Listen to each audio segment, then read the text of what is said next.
வணிக ரீதியான சமையல் எரிவாயு சிலிண்டர் விலையை உயர்த்திய ஒன்றிய அரசிற்கு காங்கிரஸ் கட்சி கடும் கண்டனம் தெரிவித்துள்ளது. பெங்களூருவில் செய்தியாளர்களிடம் பேசிய கர்நாடகா துணை முதலமைச்சர் டி.கே. சிவக்குமார், வணிக சிலிண்டர் விலை உயர்வு சாமானிய மக்களையும் உணவகங்களையும் பாதிக்கும் என தெரிவித்தார். பாஜக நாட்டின் வாக்காளர்களை ஏமாற்றி உள்ளதாகவும் இதனை கண்டித்து போராட்டம் நடத்தப்படும் என்றும் அவர் தெரிவித்துள்ளார்.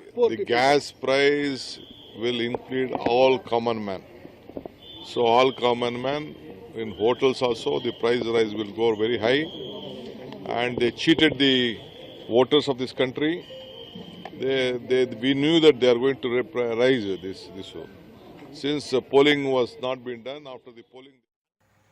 இதனிடையே விருதுநகர் காங்கிரஸ் நாடாளுமன்ற உறுப்பினர் மாணிக்கம் தாக்கூர் வெளியிட்டுள்ள எக்ஸ் தள பதிவில், வாக்குப்பதிவு முடிவடைந்த மறுநாளே வணிக ரீதியான சமையல் எரிவாயு சிலிண்டர் விலை உயர்த்தப்பட்டுள்ளதால் சிறிய உணவகங்கள், தேநீர் கடைகள் மற்றும் சிறு வியாபாரிகள் உணவுப் பொருள் விலையை உயர்த்துவார்கள் என்று தெரிவித்துள்ளார்.